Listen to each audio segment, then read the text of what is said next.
Hola a todos y a todas, yo soy Carla Salviani. Y en primer lugar quiero agradecer a los organizadores de este curso y a la Universidad Nacional de Rosario por haberme invitado a participar. El tema por el cual me han convocado para pensar, para compartir con todos ustedes, es las investigaciones y la colecta de evidencias sobre el contexto en los delitos cometidos en violencia de género. Les voy a presentar en este tiempo que tengo las ideas que estuve pensando sobre este tema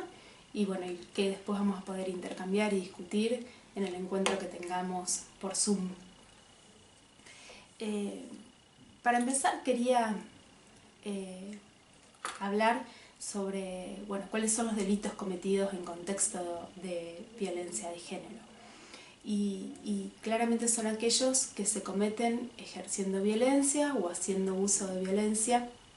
en donde se reflejan precisamente esa asimetría de poder que existe entre los hombres y las mujeres, o entre los hombres y aquellas personas que tienen una identidad sexual, o por su expresión sexual o su orientación sexual existe esa asimetría de poder. Entonces quiero hacer esta primera aclaración, que cuando yo voy a hablar en la clase, si bien en general me voy a referir a las mujeres como víctimas de violencia de género, también considero el término y uso el término violencia de género para referirme a las personas que integran el colectivo LGTBIQ o las personas que se incluyen dentro de las disidencias sexuales, porque también incluyen dentro o están incluidas dentro de lo que se llaman o dentro de estos delitos cometidos en contextos de violencia de género, con lo cual no solo es contra las mujeres, sino también contra todo este colectivo de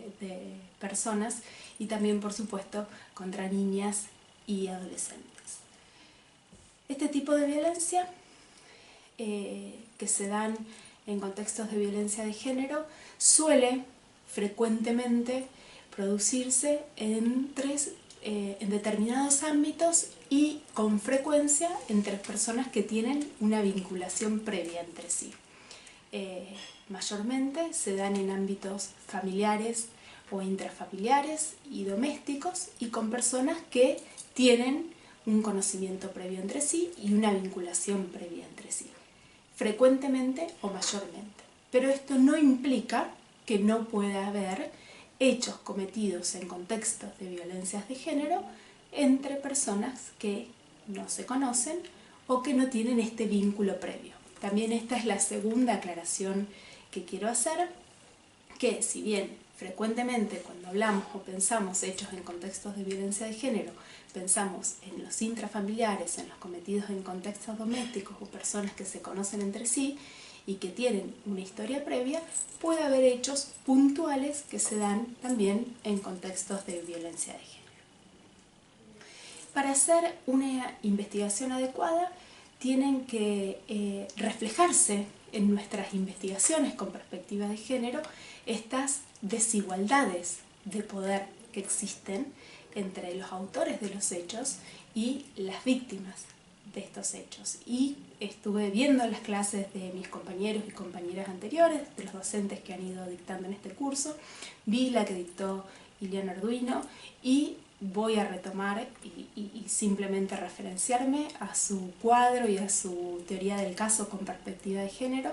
para plantear que esta desigualdad de poder se va a reflejar haciendo o planteando desde el momento del inicio de la investigación una teoría del caso con una visión de perspectiva de género, en donde podamos reflejar precisamente estas desigualdades de poder que existen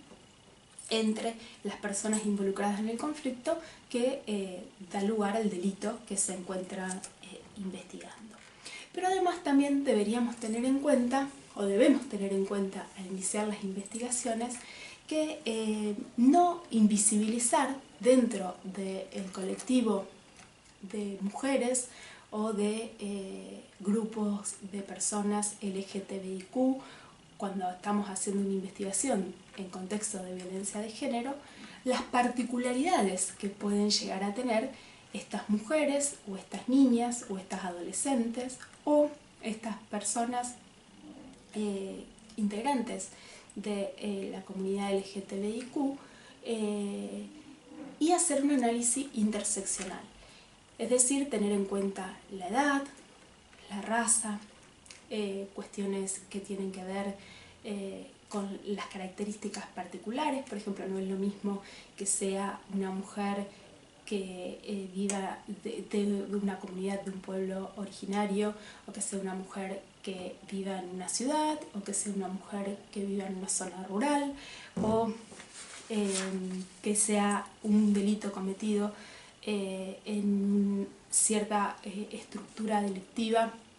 en determinada zona de la ciudad, etc. Con lo cual tiene que además hacerse un análisis interseccional de las víctimas para hacer un análisis con perspectiva de género e interseccional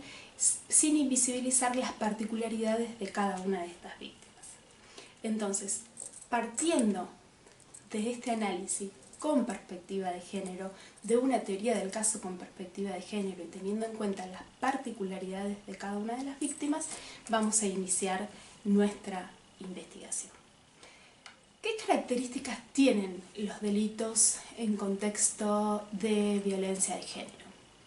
Como todos sabemos, suelen producirse por las particularidades que estuvimos hablando recién en contextos de intimidad. Y las circunstancias suelen ser aprovechadas por el autor de los mismos para hacerlo en ámbitos privados y sin presencia de terceras personas que pueden ser testigos de estos hechos. Con lo cual, las únicas testigos de los hechos que suceden van a ser las propias víctimas, testigos de los propios hechos que ellas mismas están soportando o están siendo victimizadas. Entonces, cuando nos encontramos ante investigaciones en contextos de violencia de género, es frecuente escuchar una frase que personalmente odio, que es que nos encontramos en investigaciones de hechos en donde hay palabra contra palabra y en consecuencia no hay prueba que permita poder avanzar con la investigación. Esto es lo que tradicionalmente se escucha o se escuchaba, por suerte ya está quedando en el pasado, en los ámbitos de los edificios de los tribunales. Digo quedando en el pasado porque si nosotros hacemos una investigación con perspectiva de género y una investigación en contexto, que es como nos manda la jurisprudencia, los tratados y cómo debemos hacer las investigaciones de este tipo de delitos, ninguno de los hechos vamos a tener solo como testigo a la propia víctima, pero además tampoco podríamos hablar de que es un hecho de palabra contra palabra, porque no es lo mismo el estándar y la manera en que tiene que ir a declarar la víctima que el estándar y la forma jurídica incluso en la que declara el imputado. Sabemos que en los sistemas jurídicos el imputado puede declarar o puede no hacerlo y que incluso si decide declarar lo hace sin estar sometido a el juramento de decir verdad. La víctima declara en nuestro sistema jurídico en calidad de testigo, tiene la obligación de declarar bajo juramento y si no declara la verdad está sometida al delito o comete el delito de falso testimonio, con lo cual el estándar de declaración es totalmente distinto, con lo cual el peso también de las declaraciones de uno y otro es distinto en el marco del sistema jurídico. Pero más allá de eso, sí es como recurrente, o era recurrente en los tribunales, escuchar esto de que se trataban de investigaciones de palabra contra palabra. Y en contraposición se consideraba de que la víctima era la testigo estrella de estos tipos de delitos porque era la que tenía toda la información para poder avanzar con la investigación. En esto también Ileana he escuchado que ha hecho toda la evolución de la jurisprudencia fundamentalmente de la Corte Interamericana de Derechos Humanos y de la relevancia que se le ha ido dando a través de los distintos fallos hasta llegar hasta los últimos, desde el año 2010, con